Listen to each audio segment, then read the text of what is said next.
3.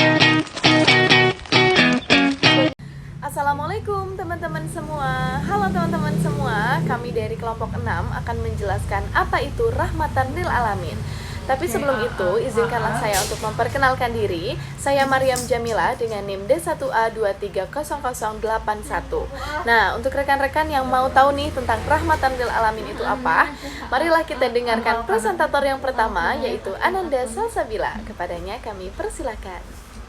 Assalamualaikum warahmatullahi wabarakatuh. Perkenalkan, nama saya Ananda Salsabila. Di sini saya sebagai presentator pertama yang akan menjelaskan pengertian ukhuwah. Secara bahasa, kata ukhuwah memiliki makna saudara senasib atau saudara sekandung. Selain itu, ukhuwah juga dapat diartikan sebagai teman atau sahabat. Secara istilah, ukhuwah dapat diartikan sebagai persaudaraan yang diambil dari kata awalnya yang berarti memperhatikan. Sehingga ukhuwah dapat diartikan sebagai hubungan persaudaraan, baik saudara karena hubungan darah atau hubungan persaudaraan yang timbul karena adanya suatu persamaan. Adapun maksud ukhuwah menurut tafsir Al-Azhar adalah orang-orang beriman itu pasti bersaudara, yang mana Allah menyuruh orang-orang beriman berpegang teguh pada tali Allah dan bersatu padu. Jika ukhuwah kosong dari iman, maka yang menjadi ikatannya adalah kepentingan dan manfaat pribadi, kelompok, atau golongan. Hal ini dapat menghancurkan ukhuwah dan menimbulkan permusuhan ataupun kebencian.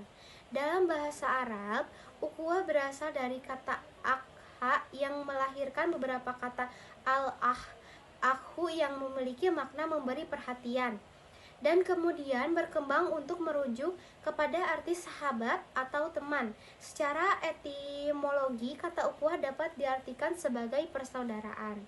Persaudaraan yang dimaksud dalam ukhuwah ini bukan hanya sebatas pada saudaraan yang masih ada hubungan darah, tetapi saudara seiman yang tidak terbatas oleh suku, bangsa, bahasa, dan lain sebagainya. Hubungan tersebut melahirkan perasaan cinta, rindu, dan penghormatan terhadap sesama. Dalam hal akidah Islam, persaudaraan akan mewujudkan rasa iman dan takwa. Melalui ikatan ini muncul hal positif sebagai contohnya saling memaafkan, saling menghargai, saling menghormati, dan timbul rasa kasih sayang terhadap saudaranya. Nah, selanjutnya aku akan menjelaskan apa itu Ansor dan Muhajirin. Kata Ansor ini berasal dari jamak nasir yang berbentuk nasoro yang berarti menolong. Nah, kaum Ansor ini adalah sebutan untuk kaum muslimin Madinah yang menolong, membantu, dan mempersilahkan kaum muslimin Mekah, Muhajirin, untuk tinggal di Madinah. Nah, dan Ansor ini adalah sebutan untuk suatu kaum yang menerima hijrah Nabi Muhammad SAW dari Mekah menuju Madinah. Pada mulanya, kota Madinah ini bernama Yastrib. Sesampainya di Madinah, mereka menyambut beliau dan kaum Muhajirin dengan baik dan membantu perjuangannya.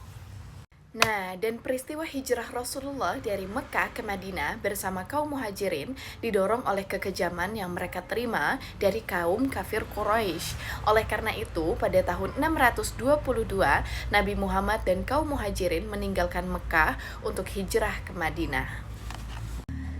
Dan bahkan persaudaraan kaum Muhajirin dan Ansor ini dikukuhkan dengan dibangunnya Masjid Nabawi di Madinah, bantuan kaum Ansor untuk Muhajirin. Jadi kaum Ansor juga menjadi penolong bagi Rasulullah dan kaum Muhajirin.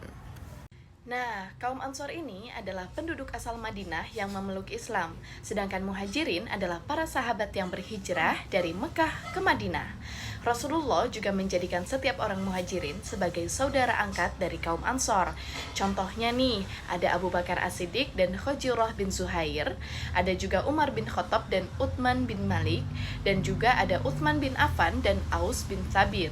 Peristiwa persaudaraan kaum Ansor dan Muhajirin tidak mengira bangsa, keturunan maupun suku, dan kita hendaklah saling menyayangi dan membantu antara satu dengan yang lain, karena kita sesama umat muslim, dan juga kita memerlukan pengorbanan, masa, dan tenaga untuk mewujudkan masyarakat yang aman dan makmur.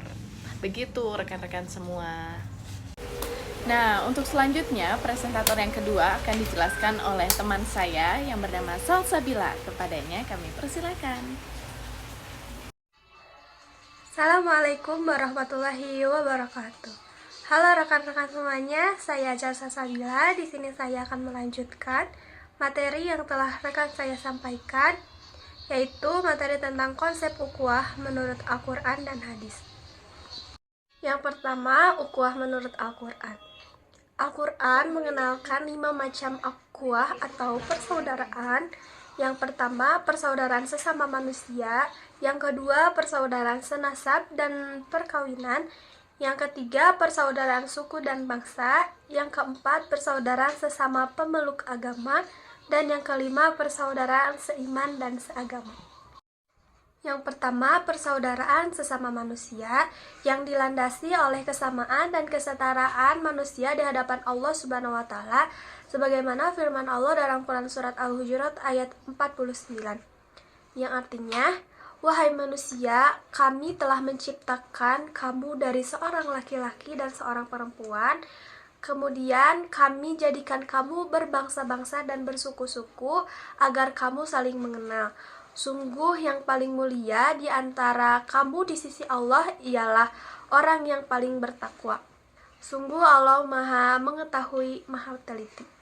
Yang kedua yaitu persaudaraan dalam keturunan dan perkawinan adalah persaudaraan nasab dan perkawinan memperoleh legitimasi yang kokoh dari Quran surat Al-Furqan ayat 54.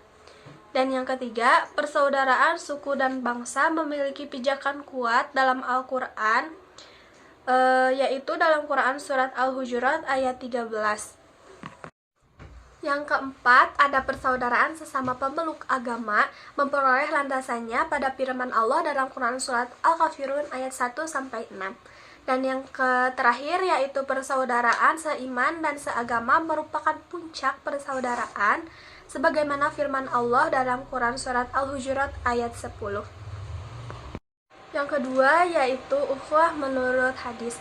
Secara majazi, kata ukhuwah atau persaudaraan mencakup persamaan salah satu unsur seperti suku, agama, profesi, dan juga perasaan. Dalam kamus-kamus bahasa Arab ditemukan bahwa kata dalam kata ukhuwah atau yang membentuk kata ukhuwah juga digunakan dengan arti teman akrab atau sahabat. Sebagaimana dalam hadis berikut, yaitu walau kuntum muttahidan khalilan latakhadtu Aba Bakrin khalilan walakin ukhwatul islamiyah afdal. Yang artinya, seandainya aku mengangkat sahabat karib dari umatku, tentu aku akan mengangkat Abu Bakar sebagai khalil atau sahabat karib. Akan tetapi, ukhuwah Islamiyah adalah lebih baik. Masyarakat Muslim mengenal ukhuwah Islamiyah selama ini.